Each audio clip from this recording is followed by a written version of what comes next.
O programa Falando Sério recebe hoje novamente o Adi Damus, presidente da Comissão Estadual da Verdade do Rio de Janeiro, grande militante dos direitos humanos, advogado, que hoje vai fazer uma apresentação maior de todo o seu histórico, todo o seu trabalho. Já esteve com a gente no evento Fica Valendo a Verdade, um evento organizado pelo Centro Cultural Fase, do nosso amigo Ricardo Tâmela, falou um pouco da ditadura, um pouco do seu trabalho no combate à ditadura e no resgate à memória, e agora vai fazer uma apresentação mais pessoal de quem é o Adi é um nome difícil da Damus.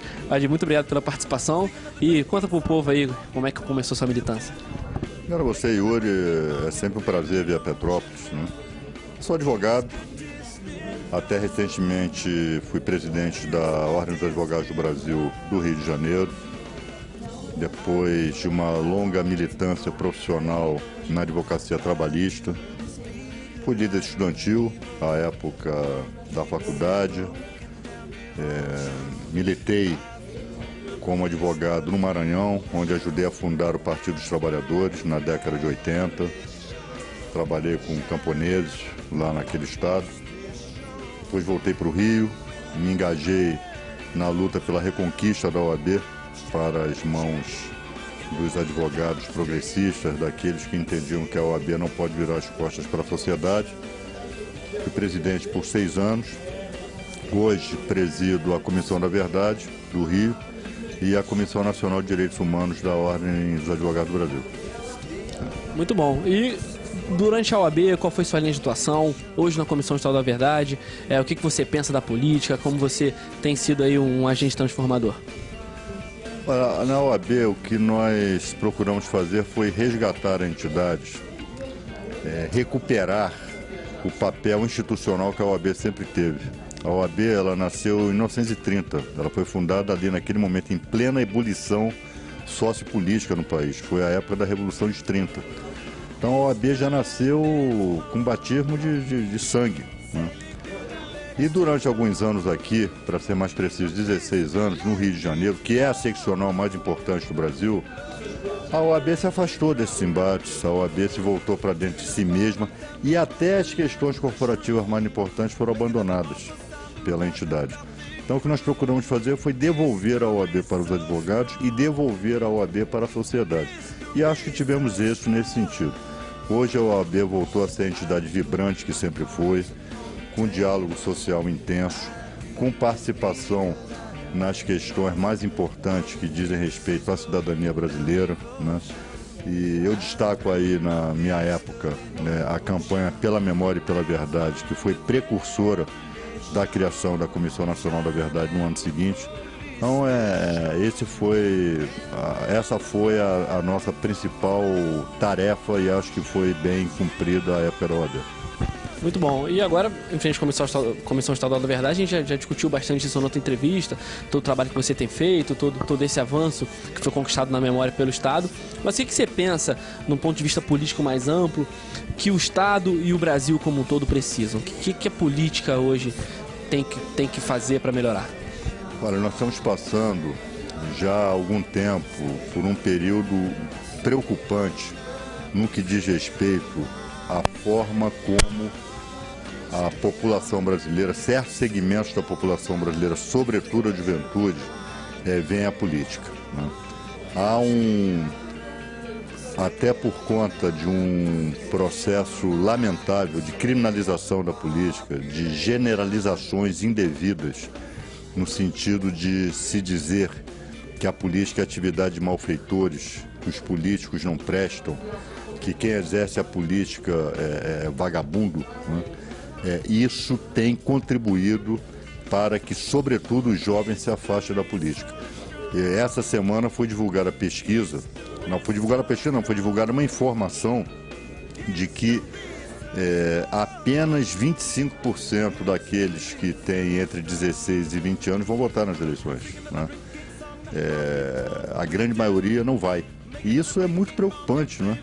Como os jovens se recusam a decidir os destinos do país, né? Os destinos do país são definidos pela política, né? Definidos pelo exercício do voto.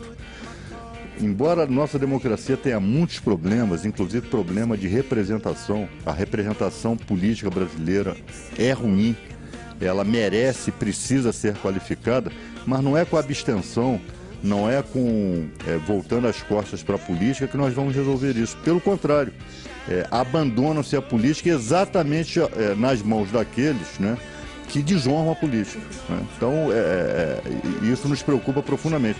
E eu espero, embora com todos os problemas que nós estamos atravessando, que esse processo eleitoral de 2014 signifique um marco, uma arrancada, para que nós venhamos a reconstruir a qualificação da representação política aqui no nosso país. Essa é a minha esperança. Perfeito, muito bom. E a nível de Rio de Janeiro, qual você acha? Você fez uma avaliação ampla da política, muito boa, citando a reforma política, mas a nível de Rio, o que você acha que o Estado precisa mudar para se tornar mais progressista, transformar realmente a nossa sociedade? Olha, o Estado do Rio também tem sérios problemas de desenvolvimento socioeconômico. Há regiões prósperas, né? A zona sul da cidade do Rio de Janeiro, por exemplo, é uma região próspera. Aquela região do estado é uma região próspera, mas convivendo na própria cidade do Rio, por exemplo, com bolsões de misérias, de violência, que são as nossas favelas, nossos bairros pobres. O interior do estado tem sérios problemas de desenvolvimento social e econômico, né?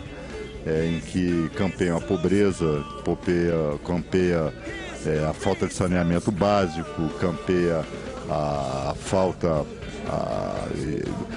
problemas de educação, de sistema educacional. E nós precisamos de um governo que olhe para o Estado sem o olhar seletivo, mas olhe com atenção especial exatamente para essas áreas carentes, né? Então nós esperamos que 2014, também em relação ao Rio de Janeiro, signifique que nós conquistemos um governo, que nós elejamos um governo que tenha um olhar voltado para toda a população brasileira, e não só para a zona sul da cidade do Rio de Janeiro, né?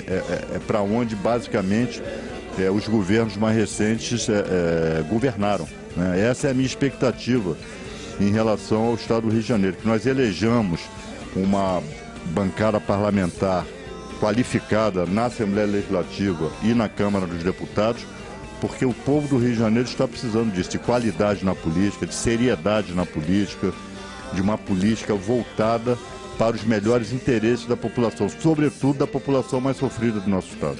Muito bom. Tá aí o recado. Realmente a gente precisa entender, principalmente nós que estamos no interior, estamos em Petrópolis, que é um município muito importante, não só para a região serrana, mas também para todo o estado e até a nível de Brasil, que a gente pense em pessoas que tenham comprometimento com Petrópolis, porque não é porque às vezes o político é petropolitano que ele vai ter esse comprometimento com a cidade, mas não tenha só o comprometimento com a cidade de onde ele vem, que geralmente é onde ele tem voto, que ele não tem essa lógica eleitoreira de olhar só para quem votou nele, que ele tem uma lógica de expandir esse seu carinho pela cidade, para a região, para o estado, para o país, e pense numa política ampla, acabar com esses currais eleitorais, acabar com essa plástica clientelista e realmente pensar numa política de fato. Se ele é parlamentar, a nível de Rio de Janeiro, ele tem que cuidar do estado como um todo. Se ele é parlamentar, a nível de federação, ele tem que cuidar do país. Então, acabar um pouco com esse pensamento restrito de só trabalha para quem vota em mim, que infelizmente tem muitos candidatos a deputado que trabalham dessa maneira. E o Vadir, que hoje é pré-candidato a deputado federal, mostra que realmente está com uma lógica diferente. Vadir, muito obrigado pelo bate-papo novamente.